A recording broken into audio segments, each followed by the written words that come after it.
Hey everybody, Mike Naso here with the latest on the tropics. You can see September 21st, 1966, we had a storm form out at 35 west, and it ended up becoming a monster hurricane named Inez.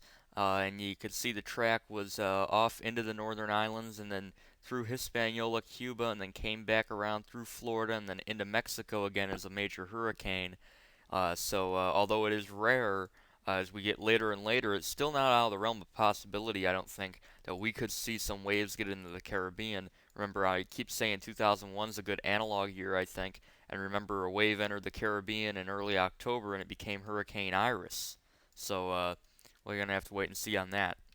You can see out there right now a very large and powerful yet weaker Hurricane Helene, and behind it a brand new Invest. This is likely to become a tropical depression, storm, and potentially a hurricane, I think, over the next several days. Clearly see the trough sweeping down to pick up Helene and move it on out. We're going to start with Tropical Storm Gordon. Final advisories being written. 50 miles an hour is moving to the east-northeast at 34,997 millibars. It's going to be extratropical later tonight and tomorrow as it slams into Spain, Portugal, France, all the areas up here of Europe. And it's interesting, this storm stuck around as I mentioned yesterday, a lot longer than anybody thought it would. Thought it would come right on out, and it intensified quicker, it slowed down, and it ended up impacting land after all. You can see it there on satellite becoming extratropical, connecting to this large low pressure system, which, believe it or not, is what's left of Florence. Remember Hurricane Florence, of course? Well, this is what was once a Hurricane Florence, and it's kind of connecting now as Hurricane Gordon. What's left of Gordon becomes extratropical, so pretty interesting there. In fact, Florence is low, down to, I think, still in the 970s. Uh, got down to about 967 millibars, somewhere in there about last night. It was very powerful still. Here's Hurricane Helene, 105 miles an hour, northwest at 960 millibars. Probably won't get back to major hurricane. It's going to move on out. You can see a classic stair-step track here over the last couple of days.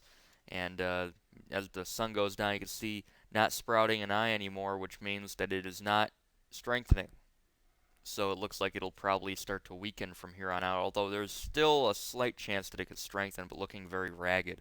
This is our new tropical invest out here, and models are initializing it pretty far south. As a matter of fact, here's the latest model guidance, spaghetti model plot, way down here towards 8 north, moving due west at this time, and a gradual west to west-northwest motion at 15 to 20 miles an hour is expected. Now you can see the models, the BAMs, even the shallows are taking it further north with other models further south. Personally, I don't see how this is going to get above 15 north even before 50. It could, but by that time it's still approaching the islands. I think this will impact the Lesser Antilles. Now there is a chance it could move west-northwest, impact the islands, and then turn out. But at this point in time, I do think that it's a gradual west-northwest from here on out, but it's so far south right now that unless we really see some northwest movement, I don't think it's going to get swept up in the wake of Helene. You can see the Canadian 144 hours shows two systems, one up here and one near the Bahamas, which takes a track like that. So the Canadian kind of picking up on what I'm saying, very weak though, and you can see Helene up here. The MM5 in 120 hours shows the system turning well off to the north. Uh, Weakness here in the ridge.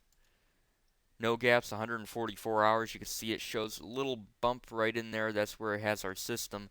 And with the way the ridge is weakening here, it would probably open up for some type of turn, but not before impacting the northern islands.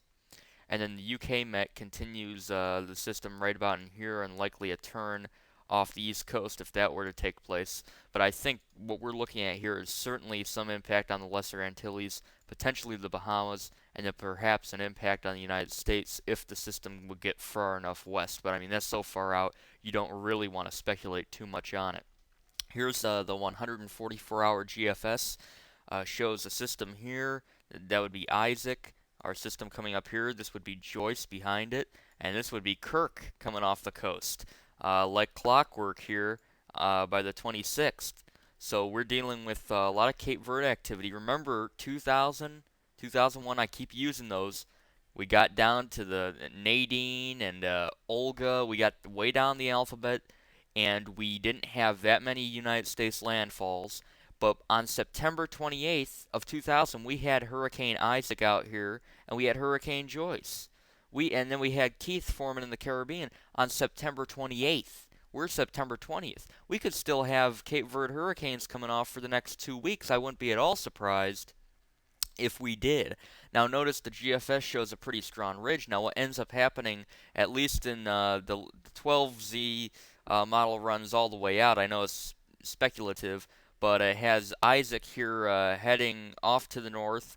It shows this little doodad named Joyce coming, impacting the islands, Puerto Rico, and then jetting on off to the north, although there is still some ridging at the end, which means it could slow down. Has this system strengthening quickly but moving out, and then has two other systems, Leslie and Michael, coming off Africa. So we could have the next couple of named storms off Africa if you ask the GFS. Not so sure if that's going to happen.